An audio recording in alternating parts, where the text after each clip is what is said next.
Nadine is one of the most unlikable protagonists in a coming-of-age film I've seen, so why do we care about her? It's because she suffers. Spoiler alert if you haven't seen this film. What are you doing? You're gonna press a button that sucks me into the drain, aren't you?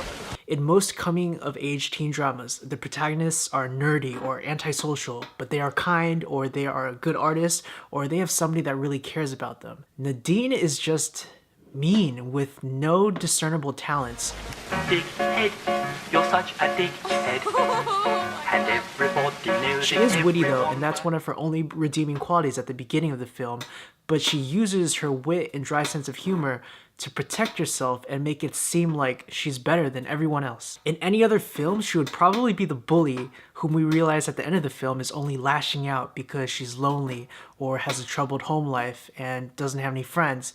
But in this film, she's mean to her teacher and she completely uses Erwin, the nice guy love interest, whom she'll eventually come around to, but in the meantime, she kind of just disregards him. You don't say that stuff to a man. Oh, a man, huh?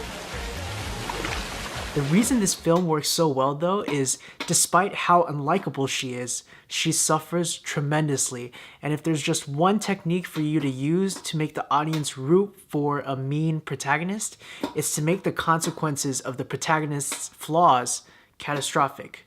When we see people doing really exciting and awesome things, being really successful, sure, we might be happy for them, but we often secretly feel jealous or envy, and we kind of want to just knock them down a peg. When somebody's world is completely crumbling and everybody hates her, it's hard not to feel some empathy. Her one friend in the whole world is hooking up with her brother, the person she hates the most. Her mother also clearly favors her brother, and the favoritism only gets clearer as the movie progresses.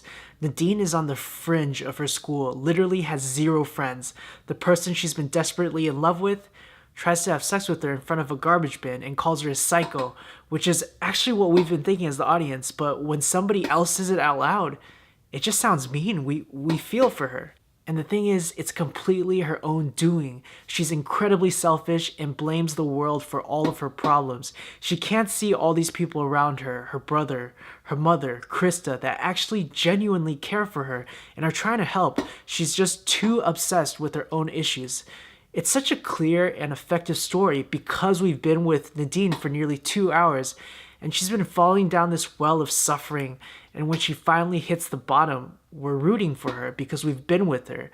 She finally comes to the realization that she needs to take some responsibility and stop being so negative.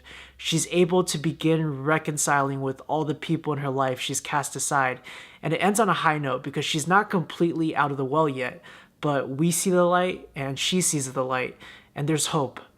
I think we've all been through what she's been through, and it really resonated with the 17-year-old girl in me.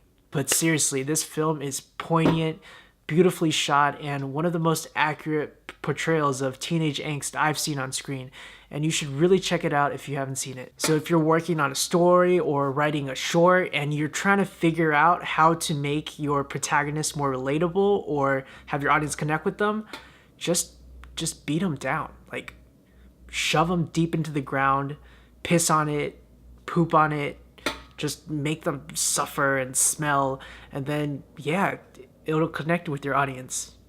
Maybe. Obviously, I'm not a professional. That's all I got. See ya.